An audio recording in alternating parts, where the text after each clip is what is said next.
Waalaikumsalam. Alhamdulillahirabbil alamin wassalatu wassalamu ala Muhammadin wa ala alihi washabbihi ajmain.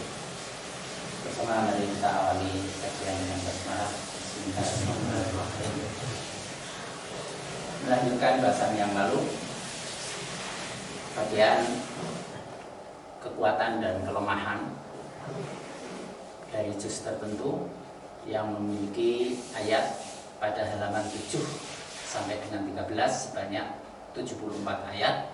Karena itu jatuh pada surah Al-Mudaththir. Surah Al-Mudaththir surah ke-74. Ditemukan ada 2 juz, yakni juz 17 dan 22. Al-Mudaththir artinya orang yang berselimut, mengandung makna menutupi, menyembunyikan, berlindung, tidak mau ambil risiko. Nanti pengaruhnya bisa banyak tidur, malas, fobia, takut. Tetapi dalam Al-Mudaththir itu mim dan dalnya yang di tasdid itu bernilai 40. 40 itu jihad. Kalau Al-Mudaththir itu berkembang sebagai satu kelemahan, maka akan muncul perilaku menutup diri, menyembunyikan, berlindung, tidak mau ambil risiko, banyak tidur, malas, dan hobi. Tetapi ketika berkembang menjadi satu kekuatan yang positif, maka berselimut itu menghimpun ketenagaan. Di sini menghimpun ketenagaan. Ketika dulu ini potensi ketenagaan yang setimbang, itu sebagai langkah awal untuk berjihad. Kalau ini terjadi pada Rasulullah Al-Mudaththir itu, maka menghimpun ketenagaan itu untuk mewujudkan perintah fa'anzir, bangkitlah engkau, kemudian berjihad untuk memberikan peringatan. Maka kalau itu yang terjadi, keadaannya dia akan menjadi uswah, keteladanan untuk menyelamatkan dengan berkesungguhan, berbuat kebaikan, dan banyak bersyukur. Karena syukurnya itu kesadaran akan banyaknya karunia, maka dia akan tetap bersyukur sekalipun menghadapi keadaan sukar, dalam kesukaran. Syukur dalam kemudahan itu mudah, tapi ketika dalam kesulitan, dalam kesempitan, tetap bersyukur itu tidak mudah bagi seorang kecuali mendapat pertolongan dari Allah. Keadaan orang 17 dan 22 itu sering menutupi. Sitron itu melindungi, menutupi. Ini 26. Tingkah laku menutupi itu pengaruhnya ke sini pada wawunya, potensi 5 titiknya. Karena itu dia banyak tidak mengenal potensi, karena potensinya itu ditutupi sendiri, diselimuti. Maka dia akan banyak menyia-nyiakan potensi yang semestinya ada, yang harusnya dikembangkan, karena tertutupi maka tidak pernah terkembangkan. Itu penyebabnya apa, itu kelanjutan bahasanya. Ini yang kita bahas pada pertemuan yang lalu. Juga menutupi keburukan, sesuatu yang kotor atau buruk. Dengan ini maka ya akan sulit seorang itu untuk mengubahnya menjadi kebaikan. Dia menyebutkan sifat hasud dan juga beban beratnya. Termasuk menyembunyikan keinginan. Karena itu sulit menebak orang 17 dengan 22 mereka punya keinginan apa, karena dia jarang sekali untuk mau mengemukakannya secara terbuka. kecuali terhadap orang yang sudah betul-betul dipercaya dan sangat akrab, maka dia baru mau terbuka.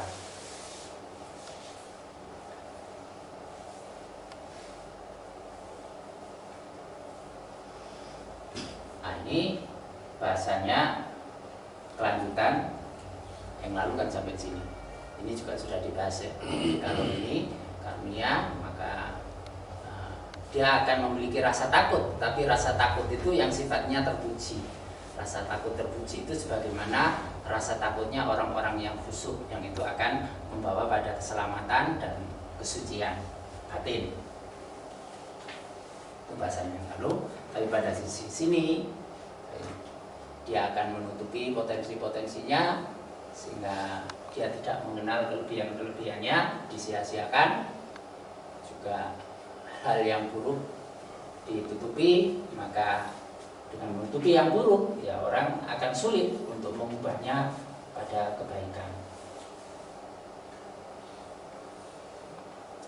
Keinginan yang tidak diungkapkan membuat lingkungannya tidak mengerti apa maksudnya. Ini juga akan menghambat pertumbuhan pribadinya. Kita lanjutkan di sini. Wau 26 di sini itu adalah modal atau potensi. Modal potensi.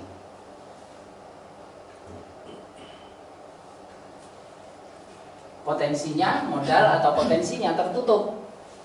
Tertutup. Sitron tadi. Sitron tertutup.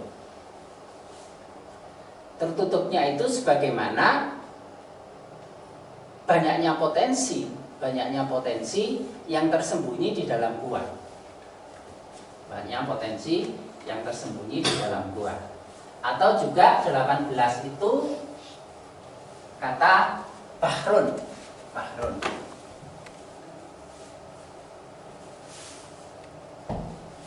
Bahrun ini laut. Ini juga 18. Laut itu tidak terlihat. Baru diketahui kekayaannya seperti apa kalau kita menyelam ke dalamnya. Dari permukaan tidak terlihat. Maka keadaannya seperti itu.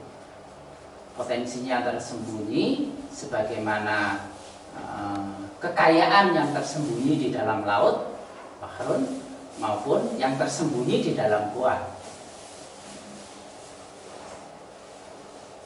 Laut itu luas, kekayaannya banyak, tapi siapa yang bisa mengetahui kecuali ia mau menyelam ke dalamnya.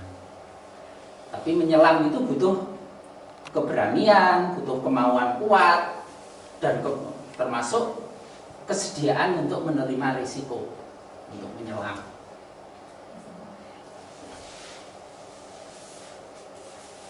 Dan juga di gua itu ada apa? Di gua itu ada apa? Mungkin terdapat berbagai harta kekayaan, tetapi gua itu sifatnya gelap. Gua itu sifatnya gelap.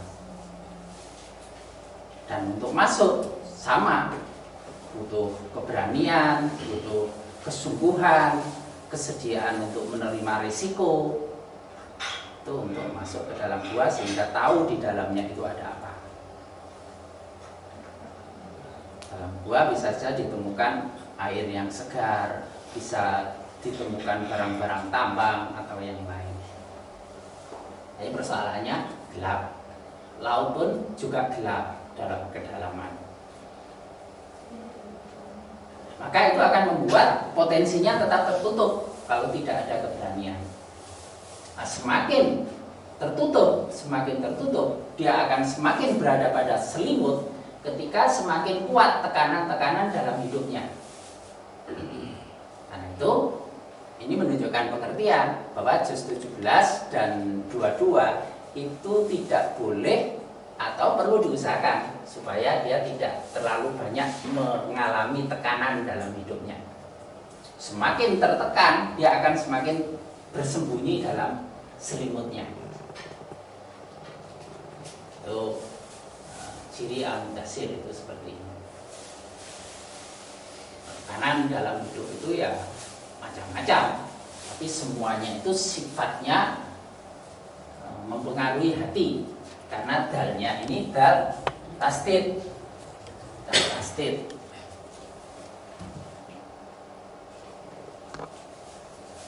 Nah, ini double lam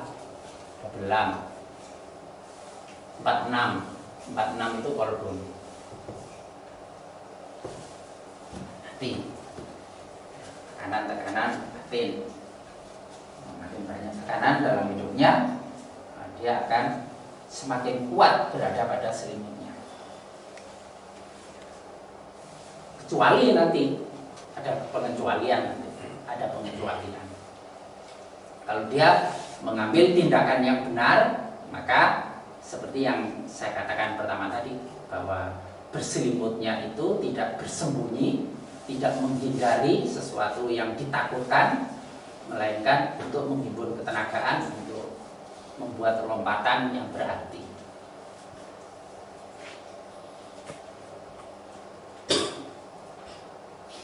Dalam keadaan potensinya tersembunyi, apakah itu di dalam gua ataukah di dalam laut, kedalaman laut, sama, yang dibutuhkan adalah penerang. Orang menyelam ke dalam laut itu ada lampunya biasanya. Ya, mesti ada lampu di di atas kepalanya itu. Kalau terus menyelam gitu aja ya, semakin dalam semakin tidak melihat apa-apa. Yang dibutuhkan adalah penerang. Dan juga masuk ke dalam gua, semakin dalam akan semakin gelap, yang dibutuhkan penerang. Nah, penerang itu apa? Ya Al-Quran. Penerang itu Al-Quran. Karena 24 di sini Al-Mudaththir ada mimnya. Ada mim. Mim ini huruf ke-24. Surah 24 itu surah An-Nur. An-Nur itu cahaya penerang. Maka ia membutuhkan cahaya penerang. Nah, cahaya penerang itu Al-Quran. Nah, sebagaimana penjelasan surah 2 ayat 4. Surah 2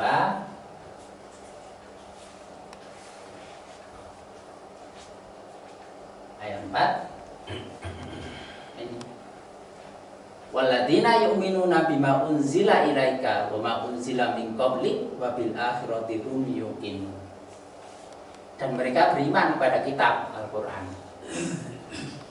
Artinya butuh penerangan itu, ada keimanan terhadap Al-Quran yang telah diturunkan kepadamu dan kitab-kitab yang telah diturunkan sebelummu, serta mereka yakin akan adanya kehidupan akhirat.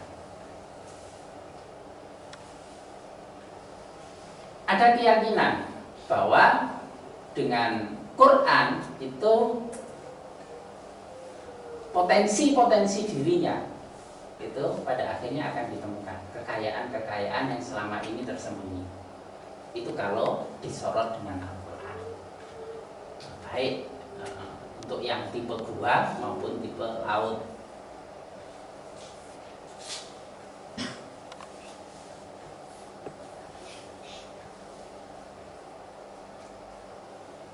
Tapi kalaupun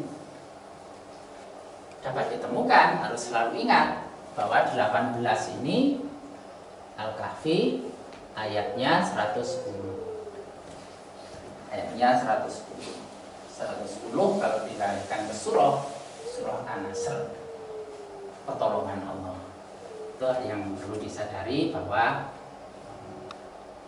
tersingkapnya selimut, tersingkapnya hijab, sehingga potensi-potensi fitrinya, kekayaan-kekayaan yang dikaruniakan yang selama ini tersembunyi,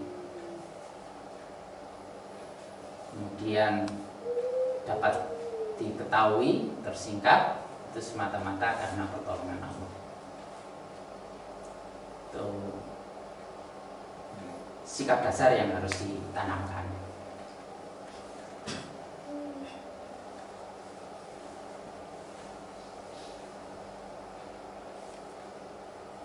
Penjelasan tentang 18 bahwa di situ ada potensi, itu juga berlaku pada juz yang punya penjelasan unsur 18. Ya juz 18 sendiri, juz 15, juz 16 itu beberapa sifat itu ada juz-juz tadi.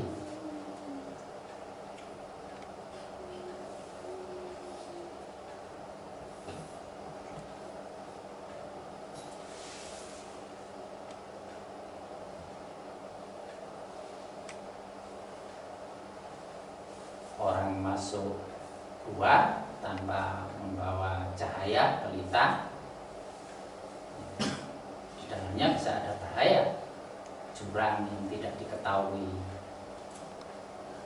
jalan buntu. Di samping itu, untuk keamanan itu mestinya dia senantiasa membawa tali.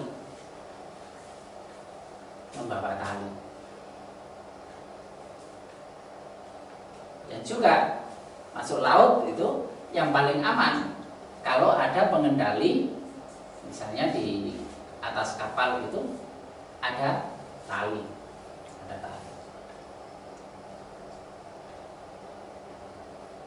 Karena itu Al-Quran juga disimbolkan sebagai tali.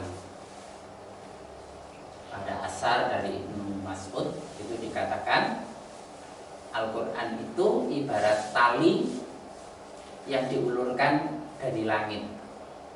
Satu sisi Al-Quran itu dikatakan jamuan, dan pada sisi lain Al-Quran itu dikatakan tali. Hablun mamdudun minas sama, kabel tali yang diturunkan dari langit. Nah, disitulah dia berada pada kendali Allah untuk orang yang berpegang pada Al-Quran. Kalau tali ini putus, ya namanya lepas kendali. Kalau sudah lepas kendali, bisa kemana saja.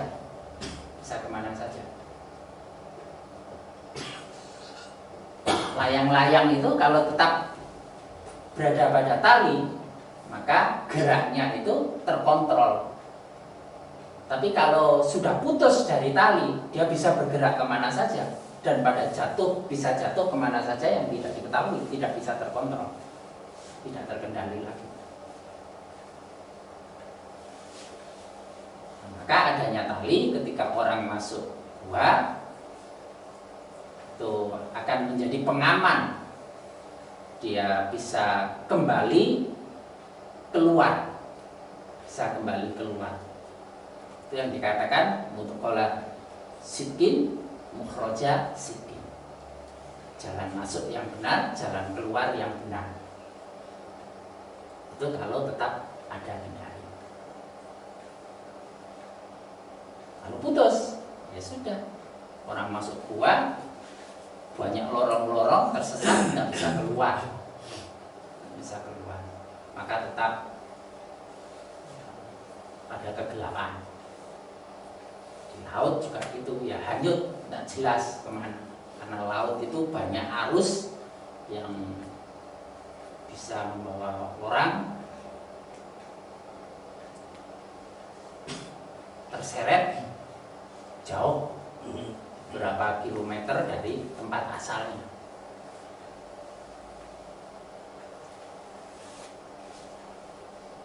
Karena itu 17 dan 22 kalau banyak mengalami tekanan hidup, dia akan berbuat yang betul-betul tidak bisa diduga. Atau jauh dari fitrahnya. Ini karena itu penting untuk tetap berpegang pada 24 penerang. Jadi Al-Quran itu sebagai penerang sekaligus juga sebagai tali.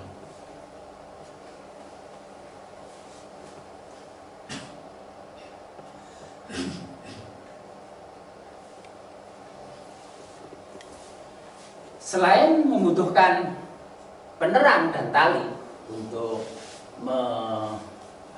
masuk ke dalam gua ataupun laut ini juga diperlukan kehendak dengan kesungguhan. Kehendak dengan kesungguhan. 20-nya ini aroda, kehendak, punya keinginan kuat, dan jahadanya di sini tadi bahwa ini 16 dengan 24, ini 40 itu jahada, 20-nya ini keinginan. Ada kehendak, keinginan yang kuat. Apa? Keinginan yang kuat untuk menggali. Yabkhosu. 18 tambah 24 ini 42 ini yabkhosu, menggali. Pengertian menggali, karena ini 42 itu adalah hijrah. Berarti ada kesediaan untuk berhijrah. Awalnya bersembunyi dalam selimut itu, kalau kelemahan jadi kelemahan, ya dia akan tetap merasa nyaman, senang dalam keadaan berselimut itu. Tapi kalau berubah menjadi kekuatan, maka itu akan dibalik menjadi kekuatan untuk hijrah. Yang dibutuhkan adalah hijrah.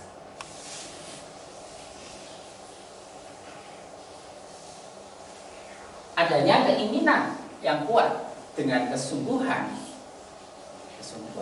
Bukti keinginan dengan kesungguhan itu apa? 60.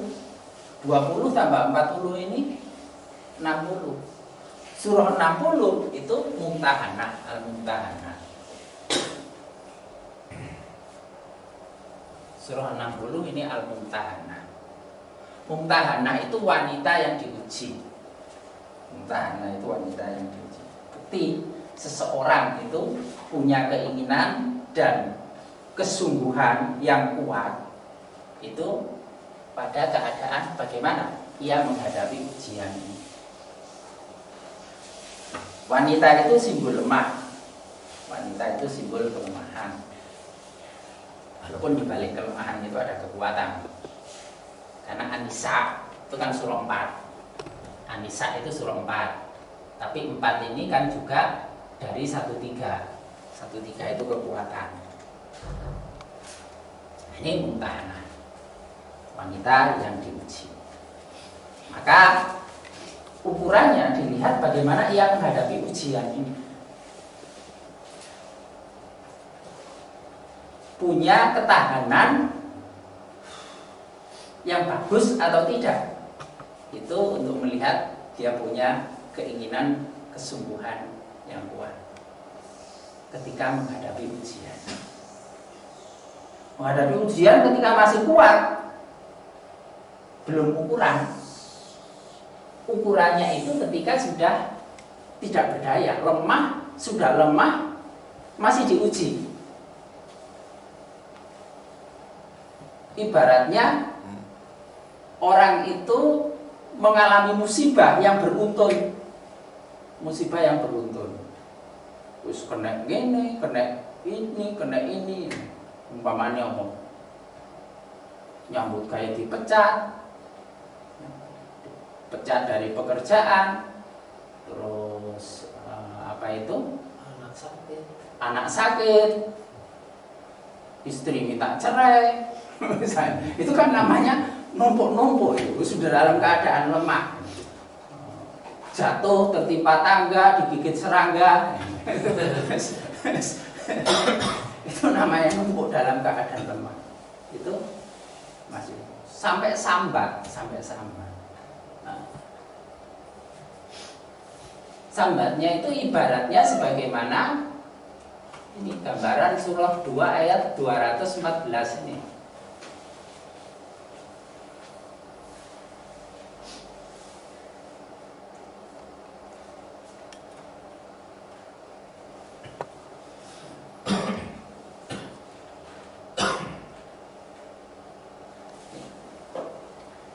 Surah 2 ayat 214. Am hasibtum an tadkhulul jannata walamma ya'tikum masalul ladina khalau min qablikum massatkumul ba'sa wad-dharra wa zulzilu hatta Yaqulu Rasul walladzina amanu ma'ah mata nasrullah.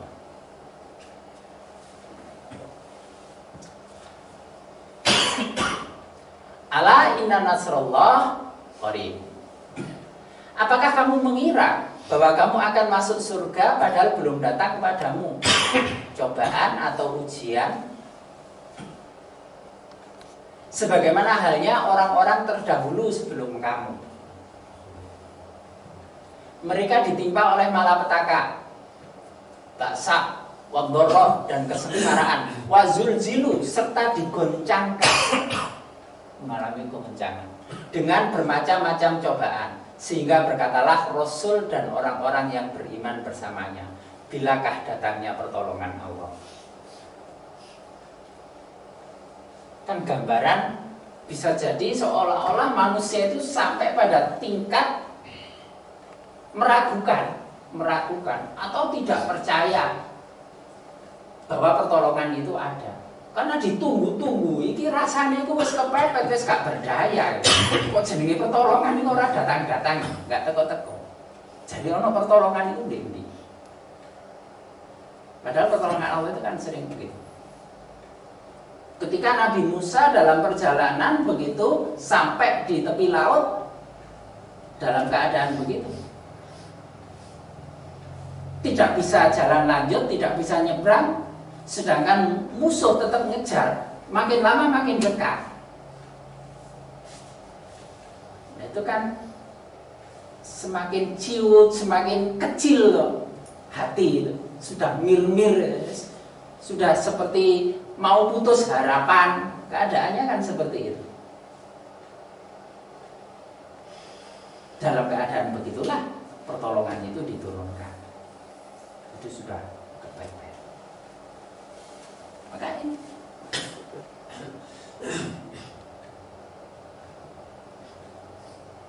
ayat ini menggambarkan tentang Rasul dan orang-orang beriman itu sudah dalam keadaan terdesak dengan kekuatan pasukan yang lemah, nunggu-nunggu pertolongan. Kenapa? Pertolongan itu belum datang. Sehingga muncul pertanyaan, bilakah datangnya pertolongan Allah itu? Orang sahabat-sahabatnya, temannya yang meninggal sudah banyak, ditimpa kelaparan, kekurangan senjata, kekurangan amunisi, kekurangan bahan pangan, tapi pertolongan belum datang. Itu ukuran seorang itu punya keinginan dengan kesungguhan yang kuat atau tidak. Dalam keadaan lemah masih mengalami ujian.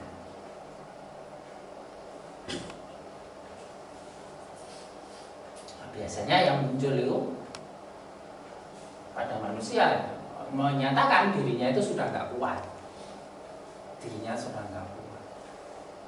Ini saya kurang meneh, rasanya ini wis gak kuat ini. Padahal rumusnya bahwa antara kemampuan manusia itu tetap dengan ujiannya itu tetap, ujian itu tetap lebih pendek. Jadi kalau ini garis kemampuan manusia, maka ini ujian-ujian.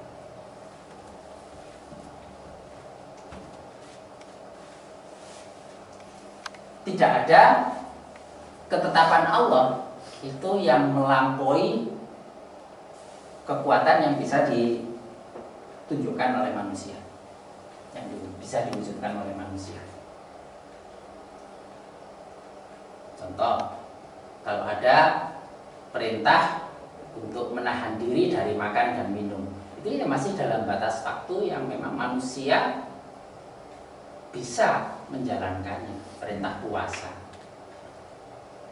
bahkan ada perintah, kita tidak menemukan perintah puasa misalnya 3 hari tidak makan dan minum.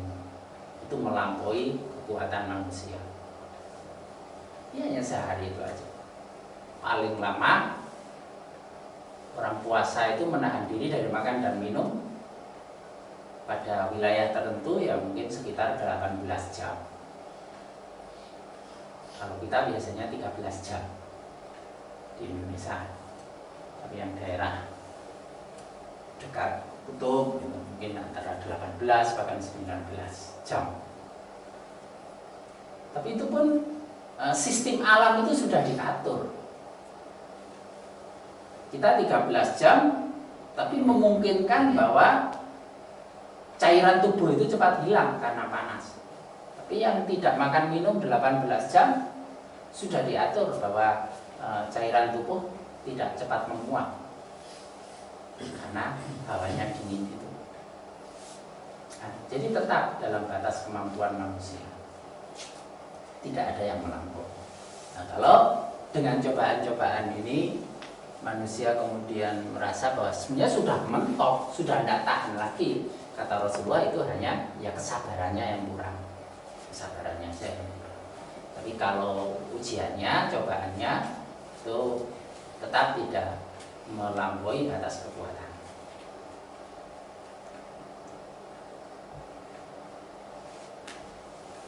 Nah, ini dikatakan menggali. Namanya menggali itu butuh perjuangan. Kalau ada di depan itu tinggal memungut. Wong ini namanya menggali karena tersembunyi. Karena ada tutupan itu, ada selimut itu. Maka harus melalui proses penggalian.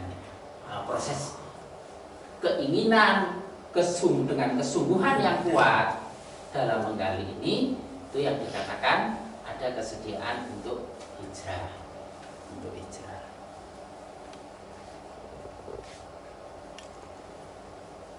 Itu kalau juz 22 itu di dalam juznya itu ada surah 34. Jadi harus ada kemauan untuk mengadakan perubahan secara drastis. Itu untuk keluar dari selimut. Kalau juz 17 kita lihat saja. Juz 17 ini ayat pertamanya, iktaroba linasi kisabum au fi qablati muridun. Telah dekat pada manusia hari hisab, segala amalan mereka sedang mereka berada dalam kelalaian lagi berpaling. Nah, tetap bermain-main, tetap dalam kelalaian, berhijrah dari situ. Kelalaiannya itu ya tetap merasa enak, merasa nyaman dengan selimutnya. Yang dibutuhkan adalah hijrah. Nah, pengertian menggali itu menggali kehidupan potensi 5 titik. Kehidupan potensi 5 titik. 58 itu dari Mudassir tanpa al. Jadi 24 tambah 16 tambah 8 tambah 10.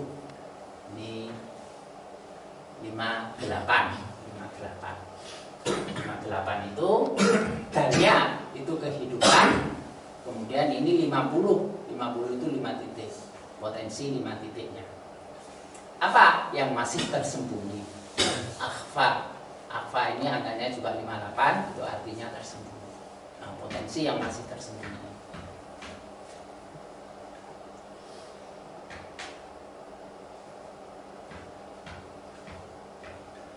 Menggali itu butuh kekuatan, butuh keterampilan, dan alat yang tepat.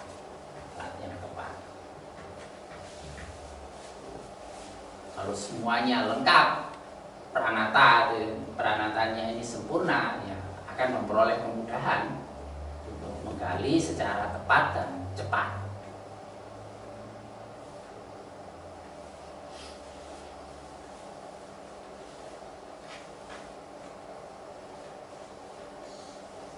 Ini tadi dikatakan menggali potensi kehidupan yang tersembunyi ini melalui hijrah. Sekalipun dalam hijrah itu ada takhofu, perasaan takut. Takhofu, ada perasaan takut. Takhofu ini angkanya juga 58. Jadi berhijrah itu biasa kalau diiringi ketakutan. orang mengubah dari satu keadaan berpindah pada keadaan yang lain, dari satu daerah ke satu daerah yang lain, dari satu usaha ke usaha yang lain, dari mengembangkan satu bidang berpindah ke bidang yang lain, itu biasa kalau muncul ketakutan, kecemasan, kekhawatiran. Tapi sebagaimana ayat-ayat tentang hijrah, kalau orang mau hijrah, maka Allah akan mengubah keadaan dari ketakutan menuju aman.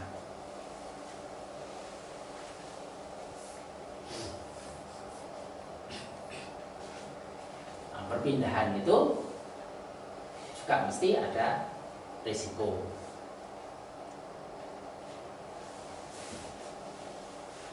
Ikan paus itu ketika mau melahirkan anaknya itu harus berhijrah dari laut yang dalam ke laut yang dangkal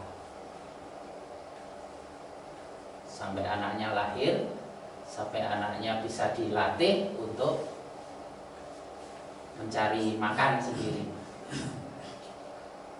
Itu katanya ikan paus itu bisa berpuasa antara 6 sampai 7 bulan. Karena di laut dangkal dia tidak punya makanan. Makanan yang ada itu ikan kecil-kecil. Istilah Jawanya gak tuso. Ya, jadi makannya tidak akan selera makan ikan kecil. Itu anaknya yang makannya. Sampai anaknya dilatih, kemudian siap untuk masuk ke lautan yang dalam, itu membutuhkan waktu antara 6 bulan sampai 7 bulan. Itu risiko yang diambil puasa.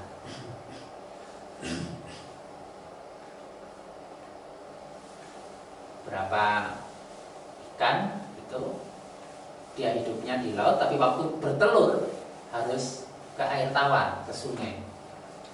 Itu juga menempuh risiko, menempuh perjalanan, kemudian beberapa juga mati dalam perjalanan. Sekian risiko.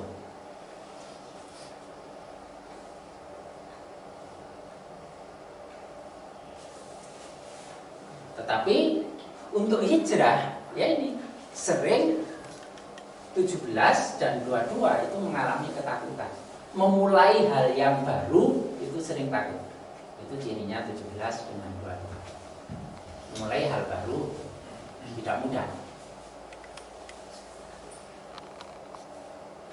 Kenapa? Karena ia sudah merasa aman dengan kesetimbangan yang semu sebenarnya. Kesetimbangan yang semu. Jadi 74 ini kalau dipadat menjadi 11.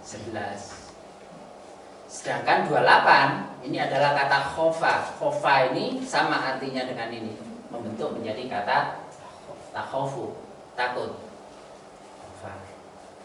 Nah, yang ditakutkan ini kesetimbangannya ini. Dia takut akan kesetimbangannya. Nah, atau bahasa yang populer sekarang ini disebut ia sudah mengkhawatirkan untuk berubah, berpindah dari zona aman. Istilah populernya adalah zona aman. Orang sudah merasa aman dengan keadaan itu, maka tidak mau berubah pada yang lain. Walaupun ketika ia berubah, itu untuk mengubah keadaan yang jauh lebih baik. Tapi tidak berani keluar dari zona aman.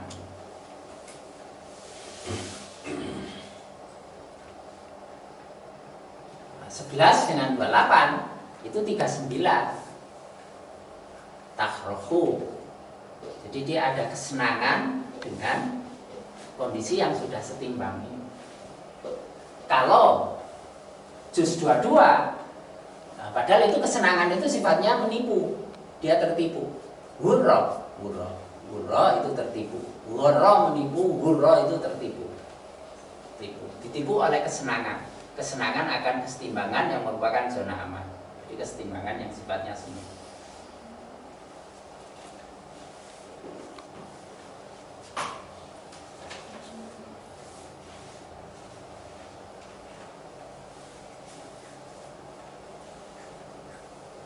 kita bisa menemukan orang itu berada pada satu keadaan itu terus seperti itu saja. Kalau amannya itu berada pada satu wilayah untuk berpindah ke wilayah lain itu tidak mau. Banyak mahasiswa itu yang sudah lulus itu ada tawaran kerja itu di yang bagus, tapi ternyata di luar pulau. Nah, mesti keluarganya tidak menginginkan karena itu akan mengganggu zona amannya. Kalau misalnya orang rumahnya di Malang gitu, kemudian antara di Jogja dengan di Banjarmasin atau Balikpapan gitu, atau Ujung Pandang, sebenarnya lebih jauh mana ya?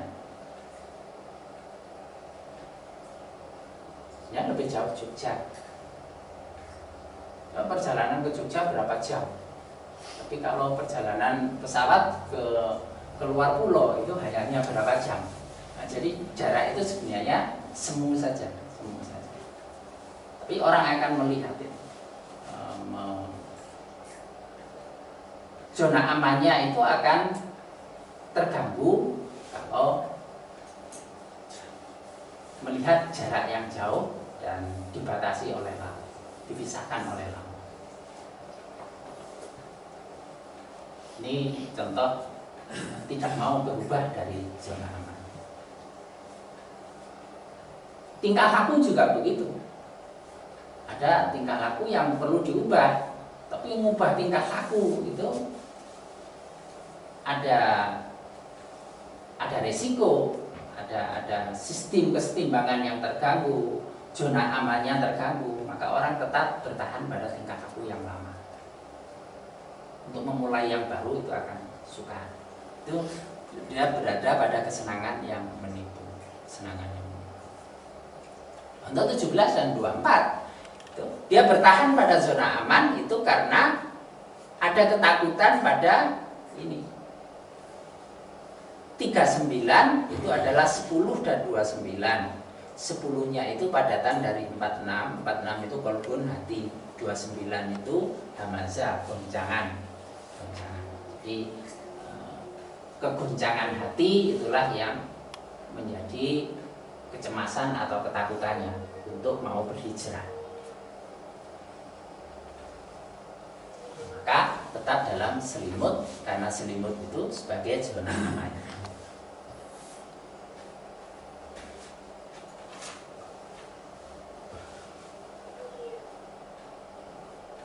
Musim dingin itu mungkin orang lebih suka bersembunyi di selimut. Tapi padahal ketika ia mau bergerak itu dinginnya itu hilang. Tapi ada bisa jadi orang itu tetap berlama-lama dalam selimutnya, tidak mengubahnya dengan aktivitas yang itu juga nanti akan membuat dirinya hangat. Itu contoh sederhana semacam itu.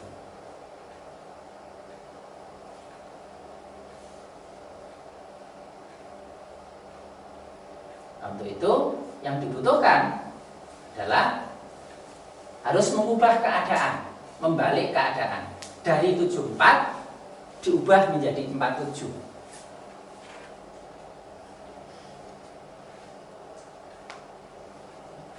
74 itu keadaan tersembunyi, berselimut, takut risiko, malas, banyak tidur, diubah keadaannya menjadi 47. Surah 47 itu surah Muhammad. Maka Mudassir berselimutnya nanti akan sebagai selimut berselimutnya Rasulullah Muhammad. Jadi keadaan berselimutnya itu menghimpun ketenagaan, menghimpun potensi untuk berbuat ke arah fa'andir. Itu yang terjadi pada Rasulullah. Walaupun berselimut, tapi berselimut sementara dalam rangka fa'andir. Maka ini nanti juga padatannya menjadi 11. 11 itu setimbang. Ini nanti akan mencapai kesetimbangan yang sejati. Karena surah 47 ayatnya 38. Ayatnya 38. surah 47 ayatnya 38. Ini menjadi 11, ini juga menjadi 11. Kesetimbangan. Jadi kesetimbangan yang sempurna. Ini kesetimbangan yang di sini bisa jadi orang merasa berada pada kesetimbangan yang semu. Kesetimbangan yang semuanya itu bagi juz 17 merasa apa yang terjadi itu sudah pada kebenaran. Karena 17 itu kebenaran. Sedangkan juz 22 merasa dia tetap berada pada zona aman karena merasa sudah berada pada keadaan setimbang yang sempurna. Dia merasa sudah cukup dengan yang ada. Wis ngene wis enak wis ora apa meneh. Rasanya seperti itu.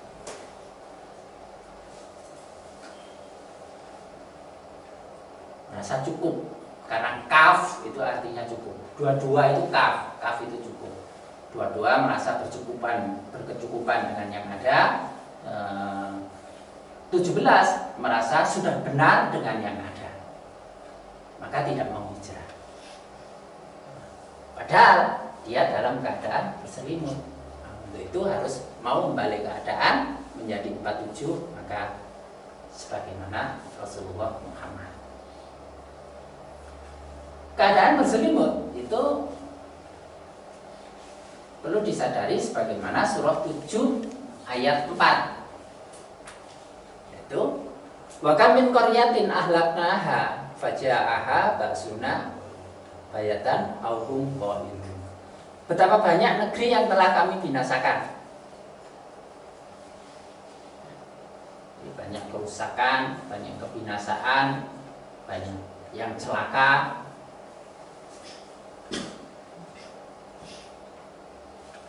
Datanglah siksaan kami menimpa penduduknya waktu mereka berada di malam hari.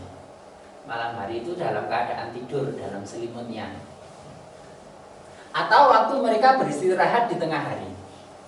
Coba lihat, malam hari tidur, siang hari istirahat, kapan kerjanya? Dia merasa cukup dengan keadaan itu. Dia merasa benar dengan keadaan itu. Padahal itu akan membawa pada permasalahan, Pada awalnya itu dirasakan nyaman, tapi pada akhirnya mengundang hadirnya permasalahan. Ini di dalam ini dikatakan siksaan. Siksaan itu ya permasalahan yang dialami. Segala sesuatu itu sering terjadi, dirasakan enak pada awal, tapi setelah sekian lama baru muncul masalahnya. Dia terlena dengan keadaan di malam hari tetap pada selimut dan di siang hari beristirahat juga tetap pada selimut. Itu 74. Yang dibutuhkan ini. Jadi 74 ataupun ketika sudah dibalik menjadi 47 itu hasil perhitungannya, prosesnya 11 dan 28 itu 39.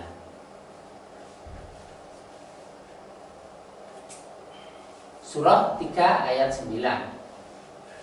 Surah 3 ayat 9.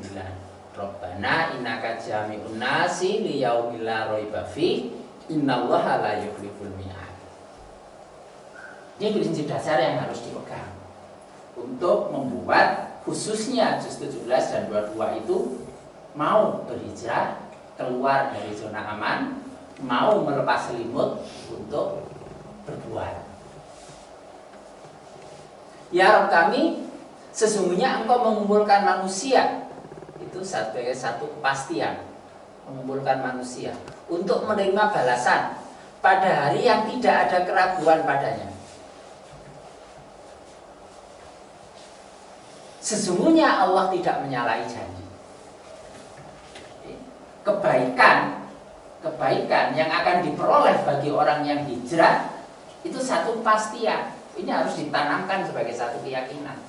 Tanpa ada keyakinan bahwa sekalipun dia menempuh kesulitan, tanpa ada keyakinan tidak akan bertahan.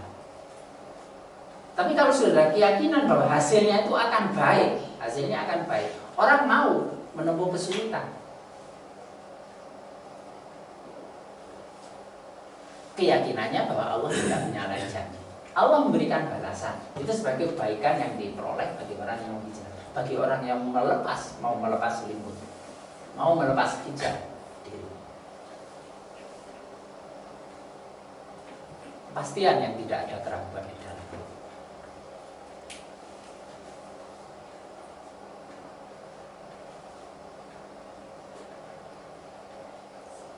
Karena itu kalau 47 ini tadi itu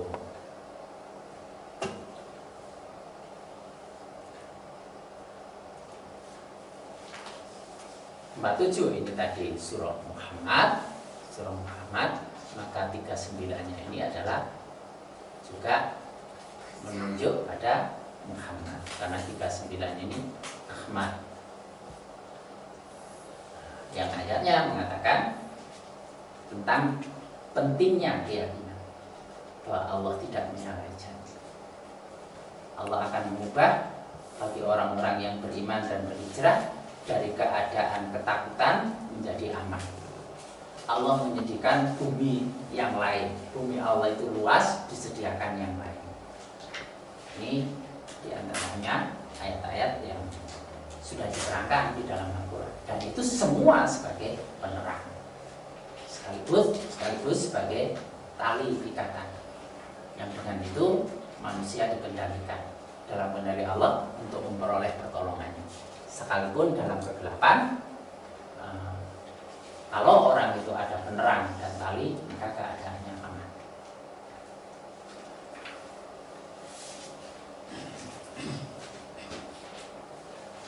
Ini yang penting bagi juz 17 khususnya dan 22 untuk punya kemauan yang kuat, berani keluar dari zona aman, yaitu wilayah yang terselimuti, bersembunyi di balik selimut. Bagaimana dia bangkit mau membuang selimut? Itu kalau ada keyakinan bahwa dengan mengubah keadaan itu dia akan memperoleh balasan yang berlipat ganda, balasan yang baik, dan Allah tidak menyalahi janji terhadap manusia. Baik, inilah yang kita bahas untuk juz 17 dan 22. Ada pertanyaan? Silakan. Ya, kalau tidak ada, kita akhiri bersama kajian malam ini. Insya Allah pada pertemuan yang akan datang kita sudah berpindah pada bahasan yang lain. Juz dasarnya tidak tahu. Kita lihat, kita dahulukan yang 17 sampai 13 itu dimiliki oleh 2 juz. Masih ada satu atau dua lagi yang dimiliki oleh 2 juz. Setelah itu masing-masing satu-satu. Setiap kekuatan dan kelemahan satu surah itu hanya miliknya 1 juz tertentu. Tapi masih ada insya Allah sekitar 2 yang dimiliki oleh 2 juz. Itu yang kita dahulukan, kita bahas. Baik, ya. Ayat Al-Quran itu kan kalau berkaitan dengan juz itu kan bahwasanya tidak ada satupun manusia, ini konsep pikiran saya dulu Pak ya, tidak ada satupun manusia yang jalan hidupnya itu keluar dari ayat Quran ya. Itu yang pertama. Berarti ayat Quran itu hidup pada masing-masing manusia. Nah, pertanyaannya itu mungkin misalkan ayat tadi itu Pak, bahwasanya jangan kau sangka kau masuk surga sebelum menerima berbagai macam cobaan, ujian, bahkan hingga Rasul dan kaumnya bertanya bilakah pertolongan Allah akan tiba. Berarti Bisa jadi ayat itu pun berlaku pada semua manusia gitu Pak. Cuman mungkin bentuk dan penyikapannya yang berbeda-beda. Apa kira-kira begitu Pak? Ya enggak kira-kira. ya memang seperti itu, bahwa ayat itu kan tidak terbatas. Ayat itu tidak terbatas. Bahkan Al-Quran itu maknanya tidak bisa dibatasi oleh asbabun nuzul. Al-Quran itu maknanya tidak bisa dibatasi oleh asbabun nuzul. Misalnya saja, laqad kana lakum fi rasulillahi uswatun hasanah. Itu kan di surat Al-Ahzab. Asbabun nuzulnya apa? Asbabun nuzulnya apa? Yaitu keberanian Rasulullah ketika orang dalam keadaan takut pada perang Ahzab itu karena menghadapi pasukan koalisi. Rasulullah maju ke barisan paling depan.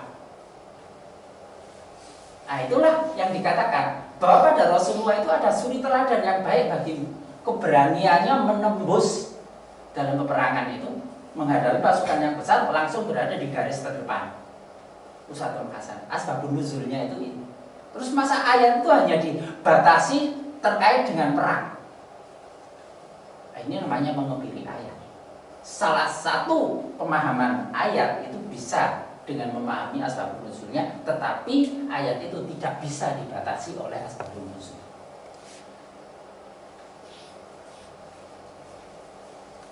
Kemudian ayat lain, la taqnatu min rahmatillah, jangan engkau putus asa dari rahmat Allah. Dari rahmat Allah. Asbabun nuzulnya kan wasi yang putus asa, merasa tidak mungkin mendapat pengampunan dari Allah, mengingat kesalahan-kesalahannya dan dosa-dosa masa lalunya.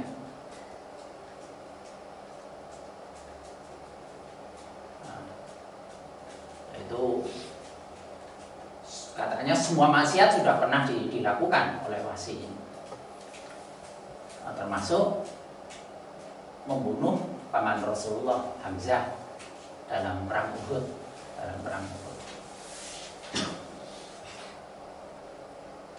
Ini digambarkan pada orang yang keadaannya seperti ini. Tapi perintah jangan berputus asa, apakah selalu pada keadaan sebagaimana yang terjadi pada wasi? Ya enggak. Dalam banyak hal, maka diingatkan jangan sampai kita itu terjebak pada putus asa. Termasuk putus asa ketika menempuh jalan kebenaran.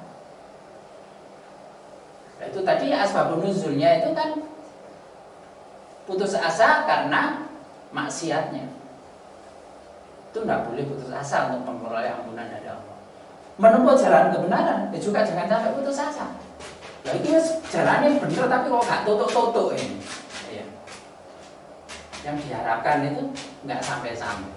Ya tetap, walaupun dalam jalan benar jangan sampai putus asa dari rahmat Allah. Itu makna yang luas. Maka termasuk merasa diri sudah tergencet, rasanya dikepung dengan segala permasalahan. Kalau ini kasusnya terkait pada waktu peperangan ayat tadi. Tapi ya tidak berlaku hanya itu, pada berbagai keadaan manusia. Keadaan itu bisa juga terjadi pada orang yang beriman maupun tidak beriman. Tapi ketika keadaan itu diterjadikan, itu mesti dengan tujuan yang berbeda. Untuk orang beriman itu untuk menguji tingkat keimanannya, sedangkan untuk orang-orang yang tidak beriman itu sebagaimana surah 6 insyaallah ayat 42 atau 43 ya. Surah 6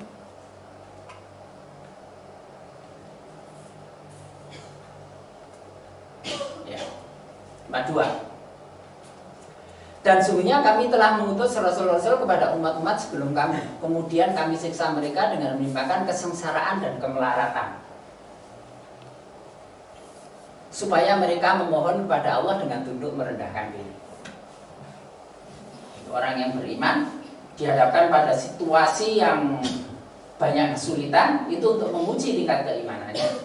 Sedangkan untuk orang yang beriman dengan kesempitan itu, maka larinya kemana lagi kalau tidak ke Allah? Nah, supaya mereka mau datang tunduk merendahkan diri di hadapan Allah. Maka mengapa mereka tidak memohon dengan tunduk merendahkan diri ketika datang siksaan kami kepada mereka? Nah, kecuali ketika hati mereka itu telah menjadi keras dan setan menampakkan kepada mereka keindahan, kebagusan atas apa yang mereka kerjakan. Jadi dengan kesenangan yang menipu tadi itu.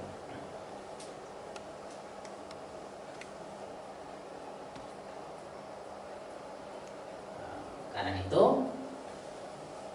apa itu variasi atau istilah umumnya itu derivatnya, keadaan-keadaan yang serupa pengganti itu bisa bermacam-macam. Dan itu bisa menimpa di segala orang. Termasuk ini adalah keadaan situasi yang terjepit dengan permasalahan yang ditimpakan pada orang-orang yang tidak beriman. Berarti pada orang yang tidak beriman itu tujuannya untuk membuka kesadaran agar mereka mau menerima petunjuk dari Allah. Sedangkan orang beriman itu menguji apakah mereka memiliki kekuatan keimanan sehingga tidak goyah oleh permasalahannya atau tidak. Itu yang memang akan terjadi pada segala keadaan dan bisa menimpa pada semua orang. Baik, itu yang kami sampaikan pada kesempatan ini. Bersama kita akhiri kajian malam ini dengan hamdalah. Alhamdulillahirobbilalamin. Allahu a'lam bishawab. Assalamualaikum warahmatullahi wabarakatuh.